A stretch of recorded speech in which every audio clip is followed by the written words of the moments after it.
1,000 years ago, the sacred tree of the Fairy King's forest had sex with itself, just like all the other plants in the world.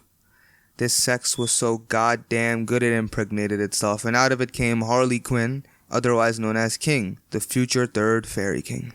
King lived an oddly normal life with his kawaii sister Elaine and his homie Helbram. As he was king of the Fairy King's forest, it was his job to maintain the order between the fairies and other races. One day, Helbram and the king's other homies and all of their big-brain fairy glory decided to go outside and see the human world. There, they were tricked and attacked by the humans they had trusted, being robbed of both their lives and their wings. You know, you'd think with how long these fairy dudes lived that they'd be just a tad bit smarter. But, oh well.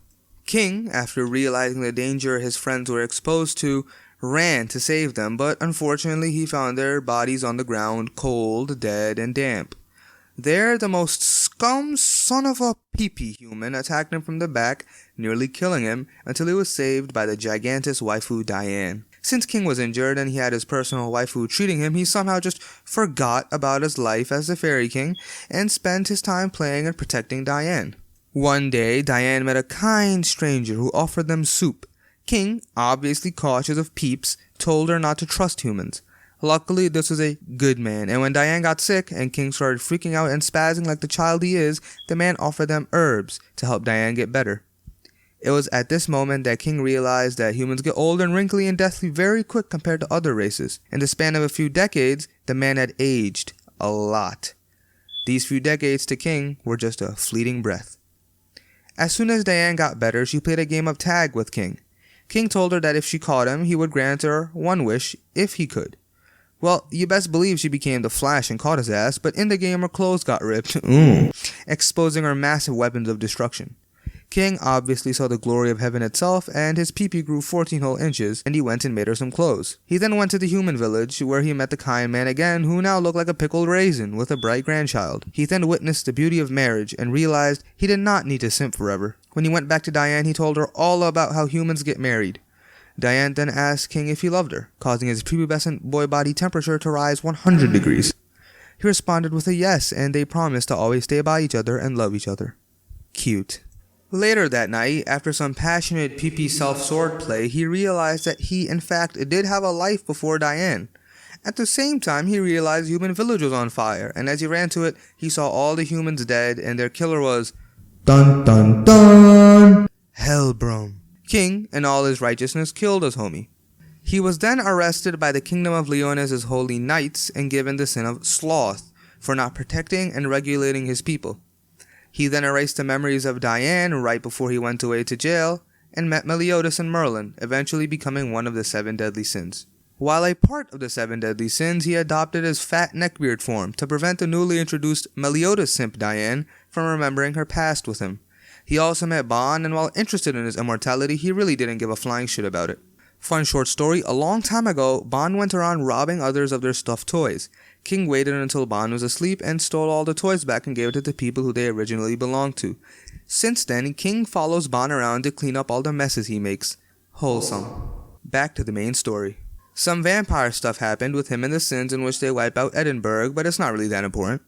Some time passes and we now get to the betrayal part of the story. This is when the Sins walk into the room and see the Great Holy Knight Zarathustra being Jesus but with a lot of swords in him. After running away, he went back to his kingdom and discovered that Bon had drank the Fountain of Youth and killed Elaine, even though it was really a demon that had killed her. After a while, the main 7 deadly sins plot begins. King and Bon meet again. He stabs Bon. Meliodas and Diane stop them from fighting. They join with the other sins. Diane loses her memories. She gets her memories back. She and King become Super Saiyans with Gloxini and Dolores' help, and with the help of the other sins, they win the Holy War, beating the Demon King. Whew, that's a lot to unpack. King has a special power, ejaculation, disaster. This is an innate power given to the Fairy Kings, in which they gain the ability to manipulate life and death by controlling things at a molecular level. They can also control nature completely and draw out the true power of the sacred tree via their spirit spears. For King, this was the spirit spear pee-pee, chest stifle. King can also fly and levitate since he is a fairy and can transform, as seen in the story. He can also read the thoughts and feelings of others and can use a special attack, Dancing Fairy. King has 3 forms of his own. The first is his fetus form, the second form is his fetus form with baby wings, and the third form is the prince form. He obviously gets stronger with each. Oh, he also has the fat neckbeard form, but that's not really important. Once again, King can use the spirit spear Chastifle. Chastifle goes through 3 different versions in the story. Throughout the versions, the forms get bigger and bigger, just like King's peepee. The 3 versions are Spirit Spear Chastifle, True Spirit Spear Chastifle, and New True Spirit Spear Chastifle. In the final version, Chastifle has 9 forms. There is the classic Resting Pillow King uses, which is technically Form 0. Form 1 Chastifle, the spear becomes massive with a large blade within a flower that dwarfs King in size. Form 2 Guardian, in which the spear becomes a bear and can be controlled remotely. The bear is very strong, by the way. Form 3 Fossilization, in which the bear grows another head and gains the ability to petrify enemies like frickin' Medusa. Form 4 Sunflower, in which the spear becomes a spiky sunflower and can use the Kamehameha wave to decimate enemies. Form 5 Increase makes the spear become hundreds of double-edged blades that King can control. Form 6 Yidra Cloth wraps around King like a condom and gives him gauntlets and blades on each of his arms.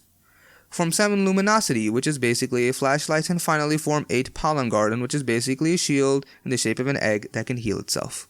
Using these 9 forms, along with this magical energy given to him by the sacred spirit tree, he's able to fight his enemies with devastating ability. He is worthy of being the Fairy King, and he is also worthy of being Diane's not-simp husband. Well, that's it for the video, guys. I hope you enjoyed. If you did, please like the video and drop a comment down below on what you want to see next. If you want to see more 7 Deadly Sins videos and new anime and manga content, consider subscribing to stay up to date on all new uploads. Until later, see ya!